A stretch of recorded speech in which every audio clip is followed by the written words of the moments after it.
font l'actu et ils sont sur un GFM. 7h45, l'invité du jour. Ils seront nombreux, ça c'est un bon lancement. Avec leur écharpe tricolore, des élus de l'Allier seront au rendez-vous du centre Athanor. Demain se tiendra le salon des maires, des présidents de communautés et des décideurs publics de l'Allier. C'est un événement organisé par la CCI de l'Allier, par l'association des maires et des présidents d'intercommunalité de l'Allier, dont nous recevons ce matin en ligne avec nous la présidente Véronique Pouzadou. Bonjour. Bonjour. Merci d'être avec nous en direct ce matin à J-1 donc de ce salon des maires qui aura lieu au centre Athanor. Alors on connaît bien évidemment le salon des maires à Paris qui est organisé au mois de novembre et ça fait déjà quelques années que ce salon des maires est un petit peu décliné au niveau départemental. C'est quoi l'idée finalement, l'objectif ? L'objectif, il est double. Le premier, c'est de permettre à tous nos élus locaux du département de l'Allier de se retrouver sur un moment de convivialité et de partage, et de le faire avec nos chefs d'entreprise, nos entreprises du territoire. En fait, c'est un grand marché local qui met en relation nos élus et nos entreprises. Ouais, en fait, ça se présente sous forme de stand, un salon véritablement où les élus peuvent aller piocher, pourquoi pas des idées ci et là avec donc des entreprises du territoire. Exactement, ils peuvent aller piocher des idées, ils peuvent aller voir leurs partenaires. Et puis aussi, on a quelques conférences de partenaires premium qui nous donnent les bonnes formules, les bonnes idées pour pouvoir aménager nos communes. Bon, c'est un rendez-vous important parce que ça permet pour les élus d'avoir sous la main des différents interlocuteurs possibles.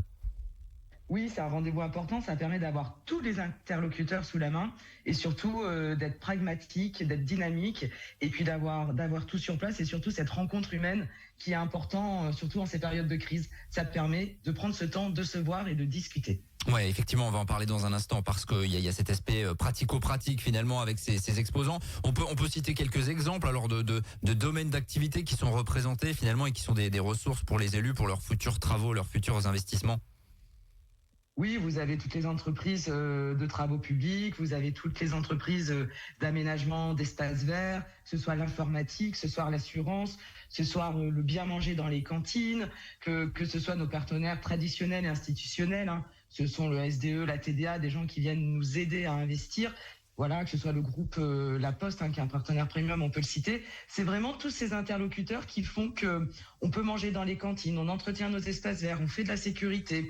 On fait du bien vivre ensemble, ils sont tous là, tous présents. Voilà, donc demain, ce salon des maires et des présidents de communauté de l'Allier au centre Athanor avec un invité de marque. Donc, on le disait, on l'avait annoncé il y a déjà quelques semaines, la venue du président du Sénat, Gérard Larcher. C'est important d'avoir une personnalité politique de premier plan national comme ça sur une journée comme celle de demain.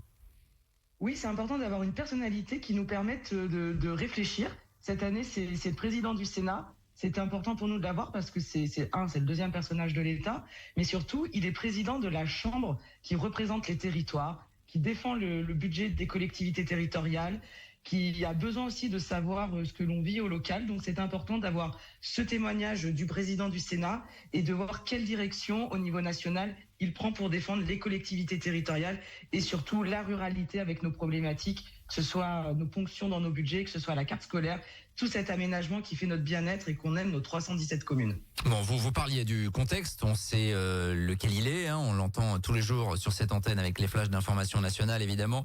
Tout le monde est au courant de l'instabilité en cours. Ça vous inquiète forcément, vous, élus, et notamment beaucoup d'élus ruraux dans le département ? Oui, ça nous inquiète, hein. Avant tout, avant d'être élus, nous sommes des citoyens. Donc nous sommes des citoyens qui vivons parmi les citoyens, donc on entend, on se confie à nous, on sent cette anxiété dans le pays. Mais surtout, nous, on est à un stade où on n'a pas le droit d'être inefficace. On est le bloc communal, on est le bloc de l'efficacité. Et c'est vrai qu'on a besoin de témoigner auprès du président du Sénat, auprès de nos sénateurs, nos parlementaires qui sont là, qu'il faut qu'on arrive à trouver un chemin un petit peu pour pouvoir assurer le quotidien dans nos communes, c'est-à-dire le quotidien de nos citoyens. Donc beaucoup de maires vont témoigner aussi dans ce sens-là. Et ça, c'est de plus en plus compliqué dans le contexte que l'on connaît, avec également des menaces de coupes budgétaires assez drastiques. Concrètement, vous êtes inquiet et inquiète ? Oui. Alors on est inquiet et inquiète. C'est sûr, ce sont des coupes budgétaires. Et puis surtout, on pourrait croire que dans cette période d'instabilité, il y a des choses qui vont arrêter. Mais en fait, rien ne s'arrête. On a toujours de plus en plus de contraintes, de plus en plus de normes qui nous coûtent cher. Alors certes, aujourd'hui, on se rend bien compte que tout le monde devra peut-être faire un effort pour redresser les finances nationales, hein, sachant que nos finances locales, elles sont votées en équilibre, mais néanmoins, on aimerait que les surcoûts de normes, de contradictions, de temps qu'on met pour monter un projet, même simple, on met 3, 4, 5, 6 ans, soient annulés. Donc c'est vrai que c'est dans ce sens-là que les uns et les autres, on va témoigner, et que les difficultés sont d'autant plus dures sur les maires des petites communes, parce qu'ils ont moins d'ingénierie autour d'eux, ils ont moins de personnes pour les aider, et tout repose sur leurs épaules. Donc c'est important de prendre en compte leur détresse, et surtout de dire, si on veut encore demain des élus qui s'engagent, qui façonnent nos territoires, il faut nous simplifier la tâche. Bon, on entend beaucoup parler évidemment de pistes d'économie. Vous craignez que les collectivités locales, comme c'est souvent le cas, soient mises à contribution dans les années qui viennent pour réduire leur train de vie? C'est pas une crainte, hein, c'est déjà une réalité. Hein. Depuis 2014 et même 2012, on a des coupes souvent budgétaires. Sur ce mandat-là, on en a eu beaucoup. Cette année qui est passée, nous avons tous eu une baisse ou une stabilité de la dotation globale de fonctionnement, donc qui n'a pas suivi l'inflation.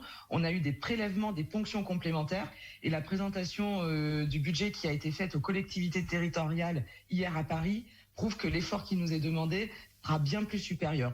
Donc oui, on a une réelle inquiétude, une inquiétude qu'on ne nous donne pas l'argent qu'on nous doit pour exercer nos compétences sans en demander plus que ça. Donc c'est vrai qu'on a une inquiétude. On va réduire le train de vie, mais c'est pas le train de vie qu'on va réduire, c'est les investissements publics au service des citoyens.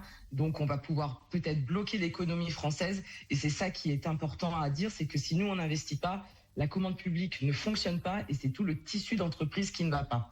Donc en fait, il faut faire très attention dans la dentelle sur réduction des coûts, et ça l'État doit le faire, mais la ponction sur les collectivités territoriales, c'est peut-être pas la solution. Ouais, votre argument, c'est de dire on fait vivre également l'économie locale avec tous les chantiers qui sont lancés par les collectivités et qui ruissellent directement sur les entreprises locales. Exactement. En fait. Mon argument, c'est de dire attention, il ne faut pas rajouter de la crise à la crise, et c'est pas en prenant l'argent aux collectivités territoriales qu'on transforme l'endettement du pays. Il faut ne moins dépenser, ça c'est dans l'État que ça doit se faire, mais par contre il faut toujours donner aux collectivités territoriales un minimum qui leur permet de fonctionner, mais surtout de faire des travaux qui vont dans nos entreprises locales, donc dans notre économie. C'est exactement ça. Quand on discute souvent avec les élus, justement, on a l'impression qu'il y a un fossé qui se creuse entre les élites, entre guillemets, les élus nationaux, les décideurs et les élus locaux. Justement, sur cet aspect, on est montré du doigt, on nous demande de faire des économies, nous, alors que nous, comme vous l'avez dit tout à l'heure, on est obligé de voter des budgets à l'équilibre dans nos collectivités.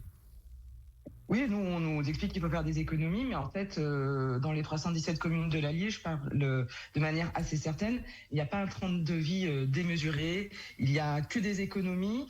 On gère en bon père et en bonne mère de famille. Hein. Je veux dire, on n'a pas le luxe de faire des dépenses inutiles, hein, surtout dans notre ruralité. Donc, cela devient de plus en plus compliqué.